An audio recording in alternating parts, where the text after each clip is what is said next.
siiyeen oo faahfaahsan oo ku saabsan labadii sano ugu dambeysay ee soo dhaafay waxqabadkii iyo guushii ciidamada booliiska Soomaaliyeed. waxaan rabaa inaan u hambaliyeeyo aan u diro hambaliyo meel kasta ay joogaan ciidanka booliiska Soomaaliyeed, khaasatan sarreeyaasha, saraakiisha, saraakiil xigeenada, dableyda iyo qoysaskooda iyo carruurtoodaba meel kasta ay joogaan. munaasabadan maanta aan u dabaaldegayno oo 78 guuradii ee ka soo wareegtay aasaaskii ciidamada booliiska Soomaaliyeed oo la aasaasay 1943 waa idin dhegaysanay. qof walba oo halkan ka hadlay wuxuu sheegay wixii loo baahnaa, hadday noqoto waxqabad, hadday noqoto dhaliilo loo baahan yahay in wax laga qabto. anugu waxaan rabaa inaan taabto booliiska Soomaaliyeed inay ahaayeen hooyadii dowladnimada Soomaaliyeed iyo nidaamka iyo kala dambeynta.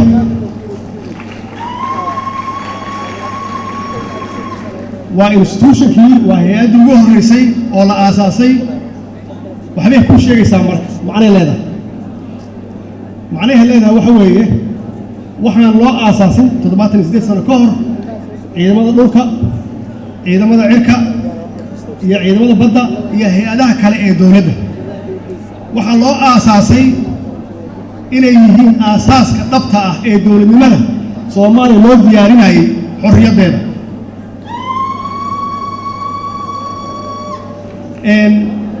waxa weeye ummad walbaba oo adduunka jirta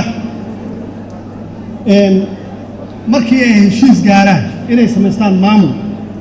hadduu ahaado meesha ugu hooseysa ee degmo iyo meesha ugu sarreysa oo la dhisaayo dowladnimo ama qarannimo la dhisaayo, waxaa muhiim ah oo laga hadlaa sidii loo sugi lahaa ammaanka ama waxa la yidhaahdo law and order. waxaa suga amniga, law and orderka sugana waxaa ugu horreeya booliiska. macnaheedu waxa weeye meeshaas waa meesha dowladnimadu ay ka bilaabato. dowladnimada iyo maamulka iyo waxa la yidhaahdo authority-ga meeshaas ay ka bilaabataa.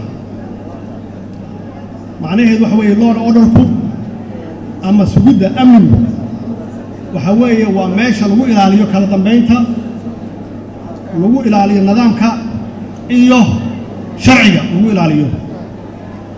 kadib baa waxaa la dhisaa marka hay-adihii loo baahnaa. taas waxay muujinaysaa marka booliisku inay yihiin udubdhexaadka,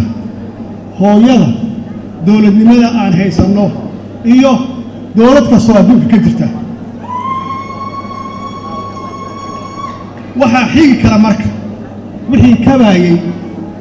amniga ama sugidda amniga, wixii kabaayey yaa ku xiga oo kow ay ka tahay maxkamadaha sharciga. waxaa ku xiga markii maxkamadihii iyo booliiskii la dhiso oo la diyaariyo, waxay u baahan yihiin resource, dhaqaale u baahan yihiin. dhaqaalahaasi dadkii heshiiyey, ummaddii heshiisay oo ku heshiisay inay maamul samaystaan, yaa waxaa khasab ah marka inay samaystaan maamul iyo canshuur aruurin. meeshaas waxaa ka bilaabanaya in lagu bixiyo mushaaharaadkii. marka waxa weeye mushaaharaadkaasi oo ah daruuri iyo wax alla wixii hawsha lagu qabanayo. dhismaha dowladda dhismanaysa marka maamulka dhismanaya waxa weeye markii adeega dowladda laga rabay la dhammaystiro. adeega waxaa ka mid ah ciidanka xoogga oo qaybihiisa kala duwan, hadduu yahay badda, cirka iyo dhulka. waxaa ka mid ah hay-adihii caafimaadka, waxaa ka mid ah hay-adihii biyaha bulshada siinaysa, waxaa ka mid ah korontada, waxaa ka mid ah jidadka la dhisaayo.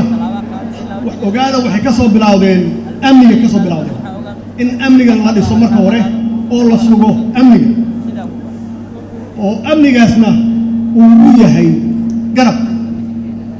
u yahay ama guidance u yahay ciidamada booliiska Soomaaliyeed haddii aysan jirin marka maxkamad ma dhismayso oo qofkii dambiilaha ahaa la geeyo oo ummadda dhiba ama labada qof qofka dhibanaha iyo qofka dhibka sameeya ama qofka dhibanaha ama qofka dhibka lagu sameeyo u xaqsoora oo cadaalad u sameeya la heli maayo meeshaas weeye meesha loo baahan yahay inaan fahmno booliisku inay yihiin saldhigii aasaaskii dowladnimo ama dowladnimadaan haysanno waxa weeye marka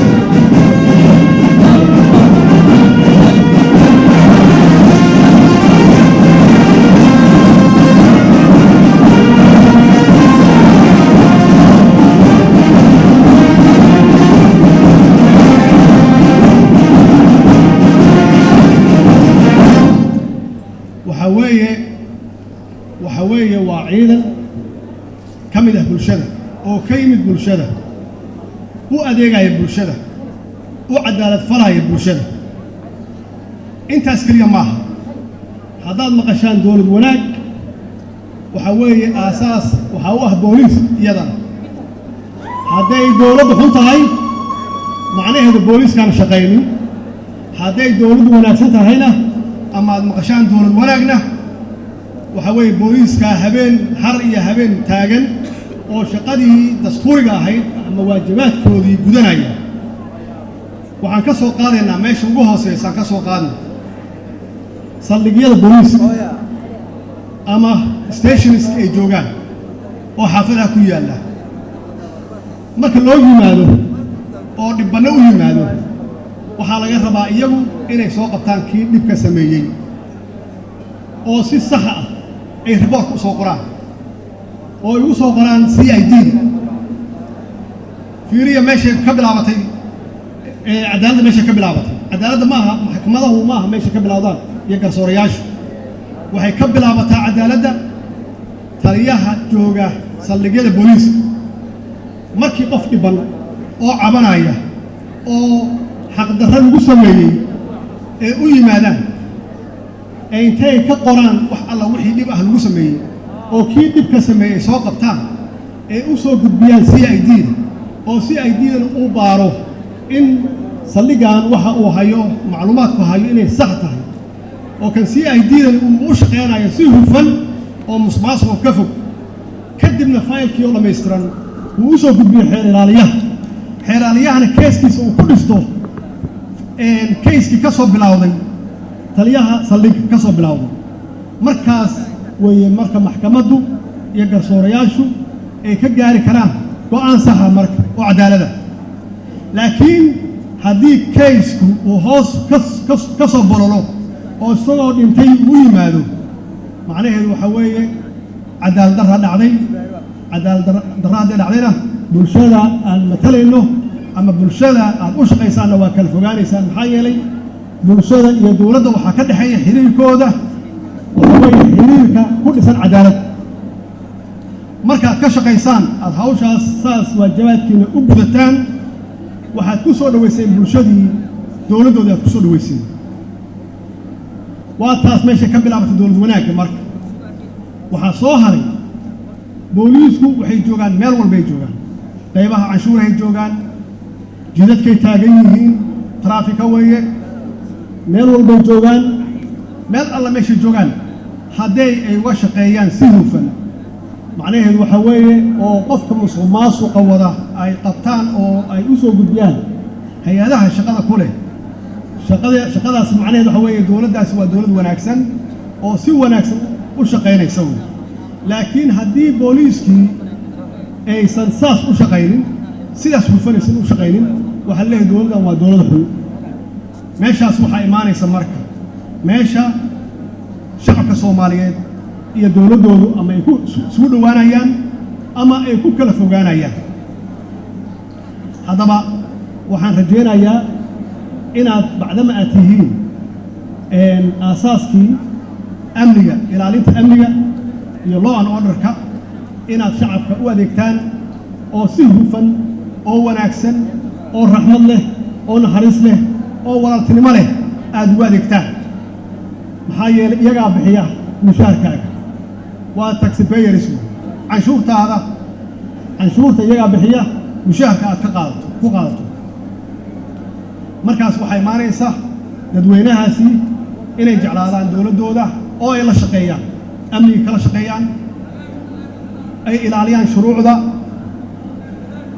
ay canshuurta bixiyaan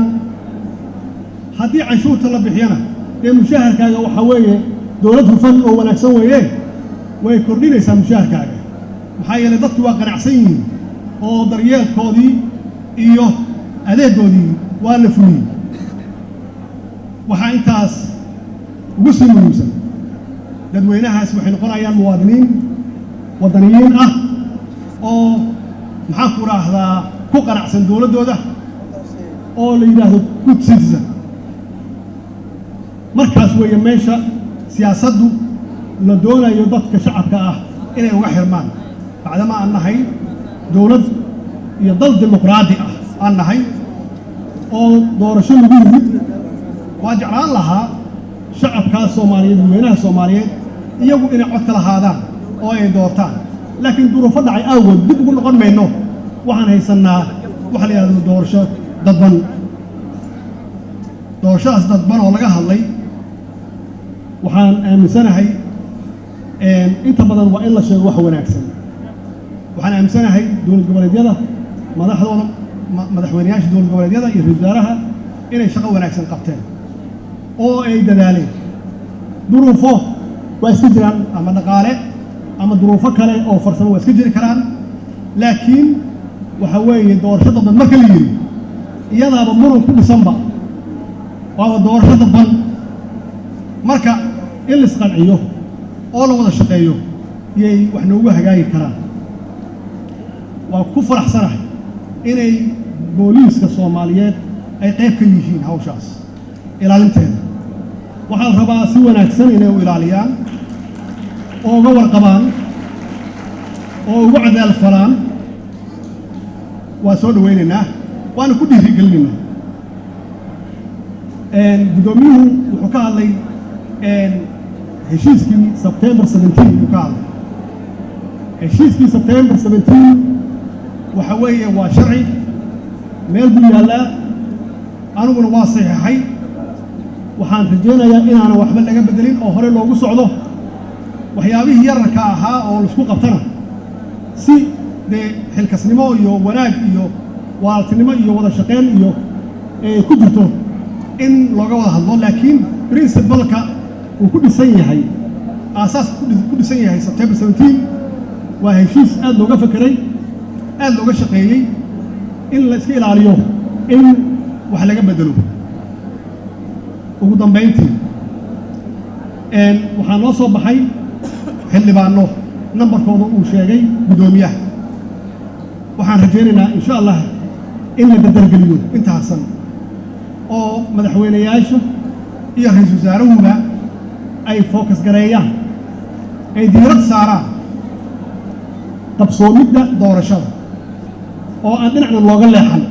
maxaa yeelay hawsha noo taalla oo kaliya waa doorasho waxa laga sugaayo ummadda Soomaaliyeed laga sugayso waa doorasho waxaa loo baahan yahay in doorashaas noqoto doorasho hufan doorasho cadaalad ku dhisan doorasho lagu qanacsan yahay qof walba oo muwaadin Soomaaliyeedna uu tartami karo insha Allahna waxaan rajaynaynaa inay si dhaqsi ah ay noogu dhamaato wasalaamu calaykum wa rahmatullaahi wa barakaatuh